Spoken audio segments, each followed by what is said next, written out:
নমুনা দেখা তো মনে হচ্ছে জোশে আইসা আসলে গতিপথ বদলাই ফেলছে। যাওয়ার কথা ছিল ইউক্রেনের দিকে, সেই দিকে না গিয়া এই যুদ্ধে কাকুরের সবচেয়ে বেশি ডিস্টার্ব যে করছে মানে পুতিন রে, সেটা হচ্ছে যুক্তরাজ্য আর জার্মানি। পুরানা হিসাবটা নতুন করে একটু মেটানোর হয়তোবা চিন্তা চালাচ্ছে।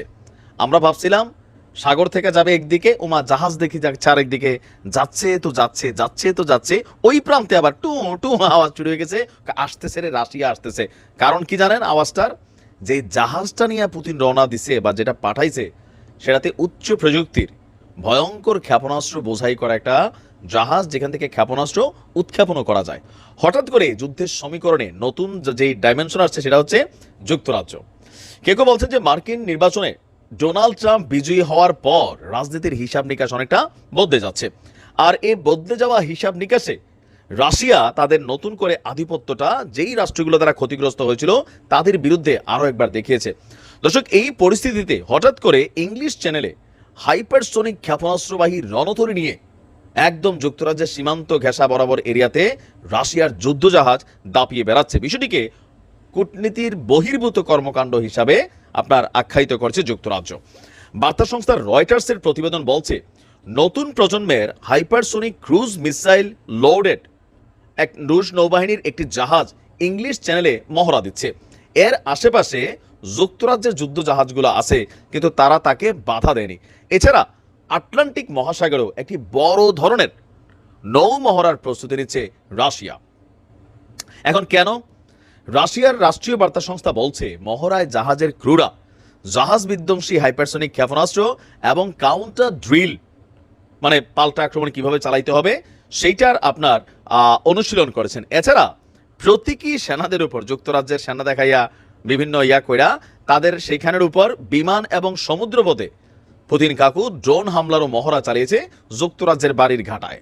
আমাদের যেমন ধরেন সীমান্তে টেকনাফ সীমান্তে দেখেন না প্রতিনিয়ত তারা ওইখানে তারা যুদ্ধ করে আমাদের দিকে এসে খোসা পড়ে, এইটা পড়ে সেইটা পড়ে, এই ঘটনাগুলো কিন্তু অ্যাভেলেবেল হচ্ছে।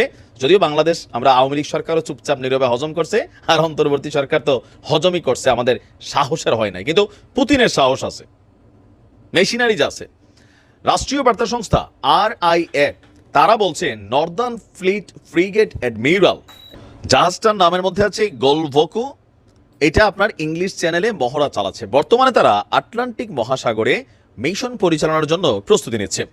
রাশিয়ার বার্তা সংস্থা বলছে, 2023 সালের ডিসেম্বরে রুশ নৌবাহিনীর বহরে ফ্রিগেটটি যুক্ত হওয়ার পর এটি প্রথম বহুমুখী মহড়া।